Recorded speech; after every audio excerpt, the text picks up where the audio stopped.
কত কবর ভেঙে নিয়ে গেল, কত বাবার কবর, কত মায়ের কবর চলে গেল পানিতে ভাসিয়ে। আর কোনদিন কবরের চিহ্ন পাওয়া যাবে না রে বাবা। ওই মা বাবা কবর থেকে দোয়ার প্রতীক্ষায় আজ বসে আছে। খোকা বুঝি মাহফিলে গেল রে, আজকে খোকা বুঝি আমার জন্য দোয়া করবে। কিন্তু খোকা মাহফিল থেকে ঘুরে ঘুরে বাড়ি চলে গেছে। খোকা দোয়াও করে নাই, হাতও পাতে নাই। কবর থেকে মা বদদোয়া করে কাঁদতে থাকে।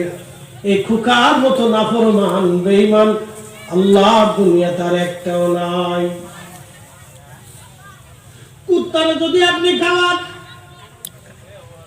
মাত্র এক বেলা দুই বেলা আপনার বাড়ির উচ্ছিষ্ট অতিরিক্ত খাবার কুত্তার জন্য বরাদ্দ। সকালবেলা ভাঙা একটা বাসনে কুত্তারে খাবার দিছে, সারা রাত কুকুর আপনার বাড়ির পাহারা দেয়। আপনি কম্বল মোড়া দিয়ে ঘুমান, আপনার বাড়ির কুকুর ঘরের উঠাবে, ঠান্ডা মাটির মধ্যে শুয়ে কাঁপে আর পাহারা দেয়। আর বলে মালিক তুমি ঘুমাও, আমি কুত্তা তোমার বাড়ি পাহারা দিব। আমি তোমার নুন খাইছি, গুণ গাবো, নাফরমানি করবো না মালিক।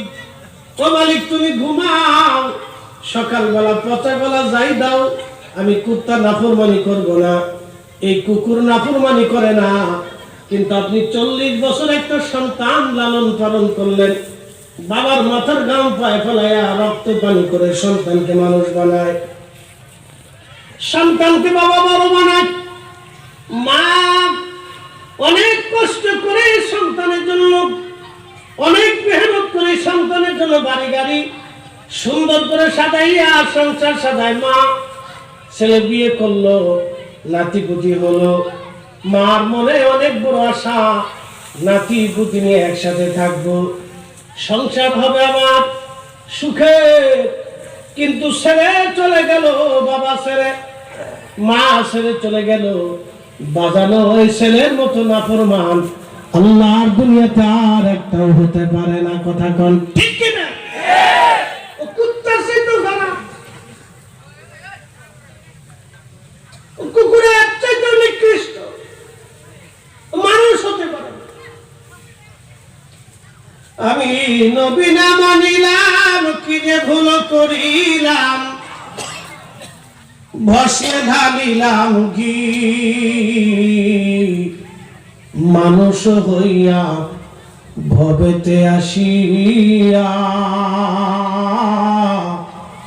মানুষের করিলাম কি। মানুষ হইয়া ভবেতে আসিয়া মানুষের করিলাম কি। সাবের মুসলমান খুবই মনোযোগ দিয়ে শুনিয়া দেন মায়েরা, কুকুর বেঈমানি করে না, কিন্তু মানুষ বড় বেঈমান। কথা বললেন, কুত্তা বেঈমানি করে না, মানুষ বড় নিমক খারাপ। এই জন্য আল্লাহর কোরআন বলে লা ইন শাকারতুম লাযীদান্নাকুম, বান্দা যদি কৃতজ্ঞ হও নিয়ামত আমি বাড়ায় দিব। ওয়ালা ইন কাফারতুম ইন্না আযাবি লাশাদীদ, আর যদি তুমি নাফরমানি করো শক্ত শাস্তি আমি আল্লাহ তোমারে দেব।